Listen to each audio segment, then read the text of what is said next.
Ya, Assalamualaikum warahmatullahi wabarakatuh. Terima kasih teman-teman dari kelompok 1. Tadi tampilan pertama dari Coach Novi dan kedua dari Coach Penny luar biasa ya. Mudah-mudahan nanti yang tampilan ketiga ini saya bisa menyampaikan dengan sebaik-baiknya. Tadi di Coach Penny sudah disampaikan berkaitan bagaimana SKL itu penting sekali untuk memastikan outcome dari peserta didik kita, anak-anak yang ada di jaringan sekolah Islam terpadu. Nah, kali ini untuk memberikan pembandingan ya, untuk memberikan pemahaman seperti apa, saya mau menggunakan cara yang mudah, yaitu rifah ya. Kita akan bikin kelompok rifah gitu. Ini ada 7 peserta. Harapan saya setiap kelompok nanti bersama temannya merencanakan kita mau rifah kemana ini gitu. Saya beri waktu 1 menit teman-teman untuk bisa memberikan perencanaan. Kira-kira mau rihlah kemana ini teman-teman? Begitu ya, rihlah kemana, terus mau naik apa, tujuannya di mana, dan seterusnya, dan seterusnya. Monggo saya persilahkan. 1 menit ya teman-teman ya.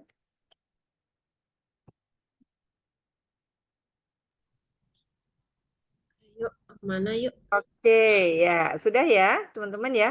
Semua dari kelompoknya Bu Tuti. Bu Tuti sudah membuat perencanaan. Oh, saya mau ke Cina, Bu Yayu. Masya Allah. Bu Yayu mau ke Cina. Mau cari ilmu di Cina. Oke, terima kasih Bu Yayu. Bu Yayu mau ke Cina. Bu Yayu kalau boleh tahu ke Cina itu bersama siapa saja dan bagaimana cara Bu Yayu untuk ke Cina merencanakannya. Monggo Bu Yayu. Boleh via chat. Kelompok saya mau ke Finlandia. Oke, Bu Tuti sambil menunggu Bu Yayu ya. Kelompok Bu Tuti mau ke Finlandia. Kira-kira bagaimana ke Finlandianya ini, Bu Tuti, perencanaannya? Ya. Kita janjian di Bandara Soekarno-Hatta sama Bu Fendi, sama Kang Yayat. Aku diajak. Ayo, Yang ikut yuk boleh. Insya Allah Januari. Masya Allah. Iya. Oke ya, masing-masing pasti sudah punya rencana rihlah masing-masing ya, Bu Yayu tadi ke Cina, Bu Tuti ke Finlandia bersama teman-teman, merencanakan bertemu di Bandara Soekarno-Hatta dan seterusnya ya.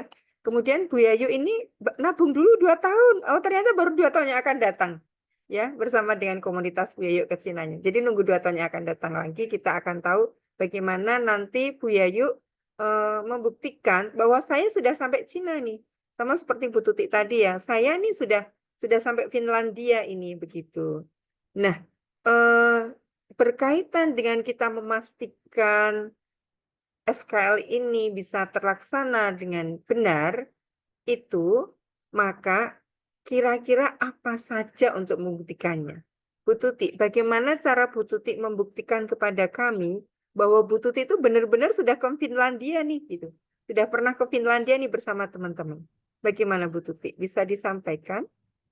Saya akan video call telepon grup dengan kelompok ini saat di Finlandia. Oke, yang pertama ya saya tulis ya. Bu Tuti akan melakukan video call ya di Finlandia. Untuk yang tidak ikut ya Bu Tuti karena yang lainnya ikut ya tadi ya yang disebutkan oleh Bu Tuti ya Ya, ada. iya. Video Oke, call sama-sama. Nanti saya sebelahan sama Fendi. Terus kita oke. dada-dada. Iya, video call dengan teman-teman ada di grup ini ya yang tidak sempat ikut ke sana. Oke, kemudian apa lagi Bu Tuti untuk memastikan ini benar loh, ini kita nggak hoak loh ya, ini benar-benar kita sudah sampai Finlandia gitu. Kira-kira apa Eh, lagi ber, selain video call?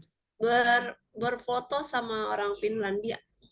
Berfoto sama orang Finlandia. Bisakah teman-teman berfoto dengan orang Finlandia itu menjadi bukti bahwa Bu Tuti itu betul-betul sudah sampai di Finlandia? Karena bisa jadi Bu Tuti foto di salah satu tempat di Jakarta begitu dengan Diedit ya. bule bule dari Finlandia atau bahkan bule lain dari negara lain begitu ya.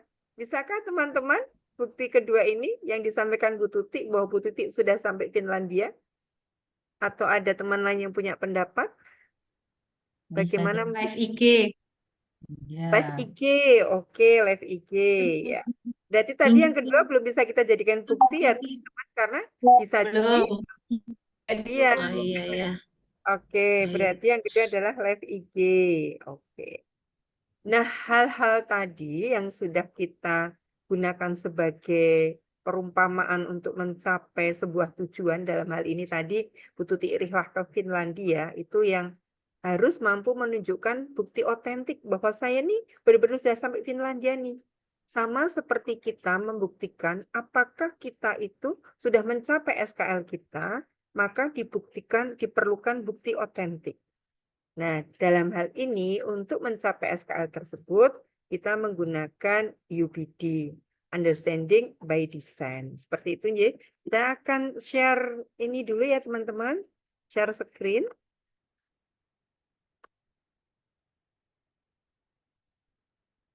Sudah tampakkah?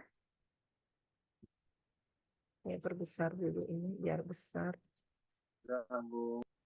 Sudah ya, ini kok teman punya saya kok kecil, nggak bisa besar. Share screen. Nah, tadi masih ingat tentang Rihla ya? Apa yang membuktikan bahwa rencana perjalanan ini berhasil? Tadi kita sepakati video call dengan teman-teman karena pasti itu otentik. Oh iya, Bu Tuti udah benar-benar sampai di Finlandia nih. Kemudian yang kedua, live IG tadi ya. Nah, selanjutnya maka ini nampak bahwa sebetulnya dalam dalam prinsip understanding by design ini kita memang kita sampai merencanakan akan apa gitu. Nah, setelah itu kemudian kita membuat perencanaan bukti-bukti bahwa kita memang sudah bisa mencapai itu. Di dalam apa namanya, untuk kedalamannya itu Hadis Riwayat Ibnu Majah mengatakan orang yang paling banyak mengingat kematian dan paling siap menghadapinya mereka adalah orang yang cerdas. Mereka pergi dengan membawa kemuliaan dunia dan kehormatan akhirat. Kemudian ada satu lagi juga, mohon maaf ini ya screen saya nggak bisa besar ini. Saya besarin kok susah.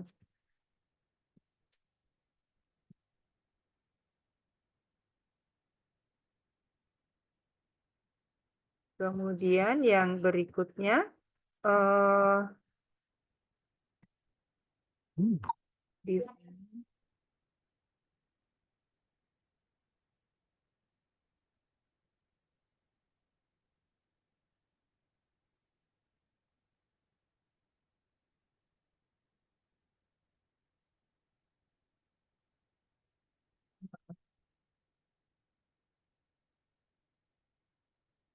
mungkin teman-teman ada yang bisa bantu saya membacakan yang ini, yang berikutnya.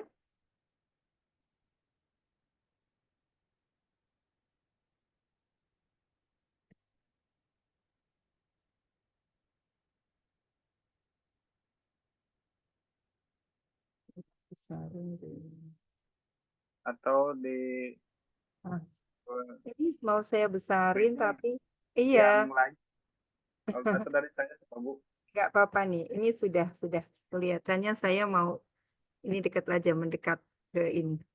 Kemudian yang berikutnya adalah yang dari hadis riwayat Tirmizi yang mengatakan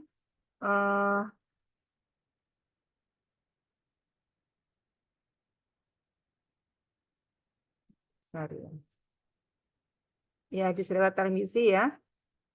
Insight-nya adalah dari buku Stephen R. Covey, di dalam buku The Seven Habits of Highly Effective People, beliau mengatakan bahwa untuk memulai, to begin with the end in mind means to start with a clear understanding of your destination. Artinya mulailah dengan tujuan akhir. Berarti dengan memulai pemahaman yang jelas tentang tujuan Anda, maka kita akan mengetahui kemana kita akan pergi, sehingga Anda lebih memahami di mana Anda berada sekarang dan langkah-langkah yang akan kita ambil setelah selalu berada di arah yang benar. Itu tadi insight dari understanding by design ya. Jadi artinya kita sebagai seorang, kita di dalam untuk mencapai SKL ini, maka tujuan hidup menjadi orang cerdas itu kita ukur dulu, kita rumuskan dulu keberhasilannya untuk mencapai kemuliaan di dunia dan keharmonisan di akhirat. strateginya tadi yang kita sampaikan dengan menggunakan understanding by design. Nah, sekarang berikutnya, oh maaf ini.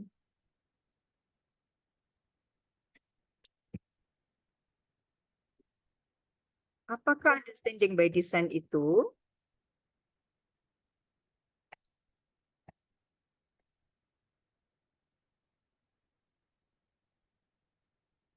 Nah, understanding by design yang kita buat berarti nanti meliputi bagaimana strategi mengajar yang akan kita lakukan, metode mengajarnya, format RPP, serta modul ajarnya.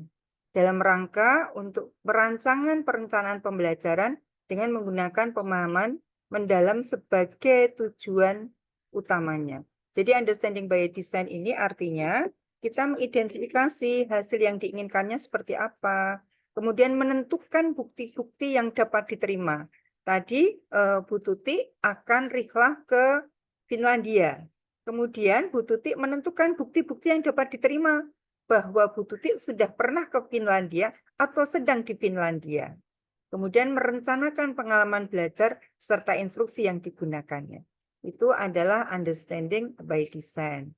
Jadi UBD ini atau understanding by design ini fokus pada pembelajaran dan asesmen untuk membuktikan ketercapaian hasil belajar. Fokusnya di sana tadi. Fokus pada pembelajaran dan asesmen untuk membuktikan ketercapaian hasil belajar. Tadi Bu Tuti membuktikan lewat live IG, saya sudah sampai nih, rihlah saya nih ke Finlandia gitu ya. Fokusnya pada sana. Kemudian yang berikutnya adalah perancangan backward design. Ada 3 hal dalam perancangan backward design yang bisa kita gunakan. Jadi understand by design melalui 3 tahapan. Tahapan yang pertama adalah identify desired result.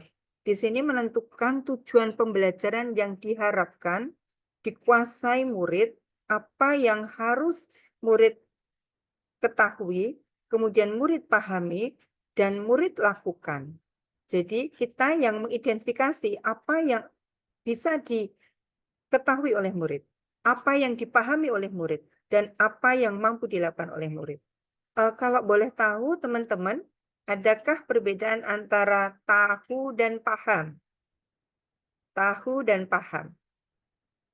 Apa perbedaan tahu dan paham? Karena ini nanti akan menentukan bagaimana kita merencanakan asesmennya. Merencanakan langkah-langkah menuju ke sana.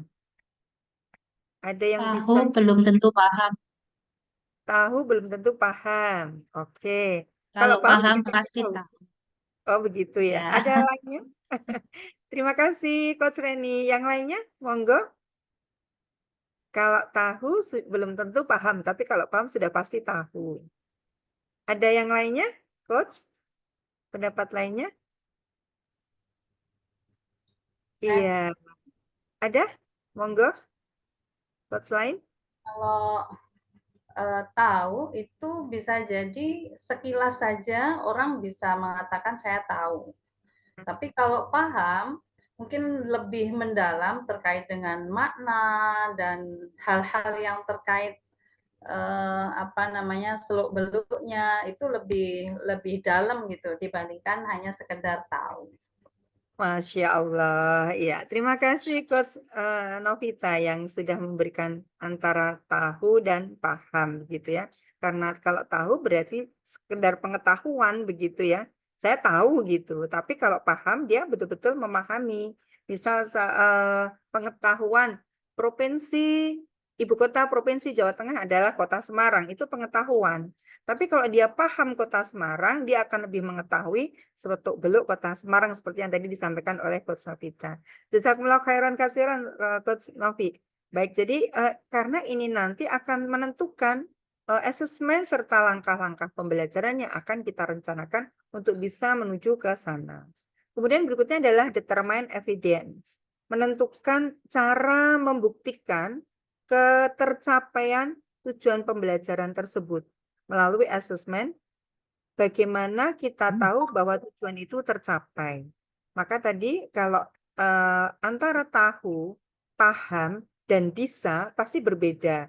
Kalau bisa berarti dia melakukan. Sebagai contoh di dalam SKL CSIT yang dimensi dimensi pertama ya, itu di rukun Islam itu ada wudhu. Di sana ada fase A misalnya anak-anak itu memahami cara berwudhu. Kemudian misalnya di sini ya di rukun Islam yang di akhir fase A mengikuti tata cara wudhu dan tayamum dengan benar. Mengikuti tata cara wudhu dan tayamum dengan benar. Kemudian di sana berarti kita akan tahu nih tata cara wudhu itu mulai dari apa dulu nih untuk fase A kelas 1 dan kelas 2 gitu ya. Tayamum dan benar. Apakah langsung wudhunya atau kita kasih tahu dulu wudhu yang benar seperti apa, karena itu nanti akan mempengaruhi asesmen yang kita rancang dan langkah-langkah pembelajaran yang kita rancang. Maka kita harus pastikan dulu di tataran apa, di mana anak-anak itu akan kita mencapai tujuan pembelajaran yang ingin kita capai. Kemudian berikutnya adalah plan, experience, and instruction.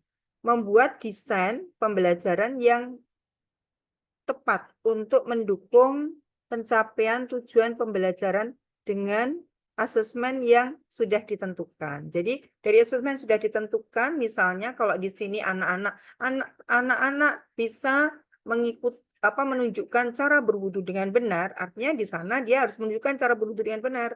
Maka langkah-langkahnya seperti apa? Akan berbeda dengan siswa dapat menyebutkan urutan wudhu dengan benar, menyebutkan urutan dengan benar, dan tata cara wudhu dengan benar, pasti asesmennya berbeda, langkah-langkah pembelajarannya juga akan berbeda. Nah, itu sangat menentukan. Disinilah pentingnya understanding by design. Kemudian identify desired result, di sini identifikasi hasil belajar yang diinginkan. Apa hasil nyata yang kita harap dimiliki oleh murid? Hasil nyatanya apa? Seperti tadi kalau tahu ya, antara tahu, paham, dan bisa, pasti akan berbeda. Apa ide utama yang akan dipelajari oleh murid? Sama-sama wudhu yang tadi menyebutkan tata cara wudhu dan melakukan wudhu itu pasti akan berbeda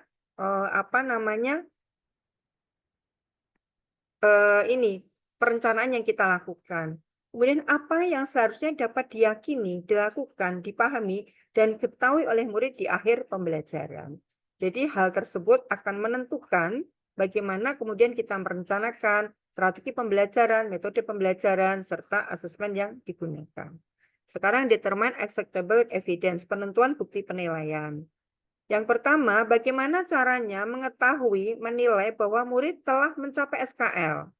Maka asesmen yang sesuai itu seperti apa? Itu harus kita bisa merancangnya dengan baik. Ya, kalau nanti di berikutnya melalui di perancangan berikutnya ya, di materi berikutnya akan disampaikan bagaimana cara kita mampu memberikan pembuktian bahwa siswa tersebut sudah mencapai tujuan pembelajaran yang disusun. Kemudian bukti apa yang diperlukan untuk memastikan capaian murid? Buktinya apa gitu? Secara otentik, bukti otentiknya apa? Seperti tadi yang Rifah tadi, kita kembali ke sana. Bu Tuti menyampaikan, oh saya video call ini bukti otentik nih, saya sudah sampai di Finlandia, begitu. Itunya. Kemudian yang berikutnya adalah plan learning experience and instruction. Ini langkah ketiganya. Kegiatan atau program apa yang akan kita lakukan untuk membantu murid mencapai tujuan pembelajaran yang telah ditentukan. Jadi tadi ada 1, 2, dan 3. Yang terakhir adalah langkah-langkah pembelajaran untuk bisa mencapai tujuan pembelajaran atau tujuan SKL yang sudah kita tentukan agar menghasilkan outcome yang diharapkan. Jadi program ini juga penting untuk bisa mencapai SKL ini, karena kalau perencanaan programnya tidak sesuai, maka kita juga tidak bisa mendapatkan outcome seperti yang diharapkan. Itu tadi berkaitan dengan bagaimana mencapai SKL melalui Understanding by Design atau OBD melalui 3 hal, yaitu menentukan tujuan pembelajaran dulu, kemudian menentukan bukti otentik yang digunakan untuk membuktikan bahwa sudah kita bisa mencapai SKL tersebut, dan yang terakhir kita merencanakan langkah-langkah pembelajaran melalui instruksi dan pengalaman belajar bagi peserta didik dalam mencapai tujuan pembelajaran yang ingin dicapai untuk mencapai SKL. SIP 5.0.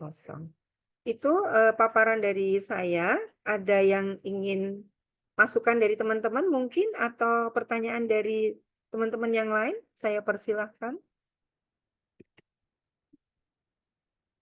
Tidak ada ya, insya Allah. Saya yakin teman-teman sudah luar biasa. Mudah-mudahan ini bisa memberikan pemahaman kepada kita semua tentang bagaimana mencapai SKL Sheet melalui desain under UBD, Understanding by Design. Yang sebelumnya kita menggunakan Forward by Design ya, karena memang ada perbedaan cukup signifikan di dalam dua desain ini. Terima kasih atas waktunya. Waktu saya kembalikan lagi kepada kepada host. Silakan, Kang Yayat. Saya stop share screen ya. Ya.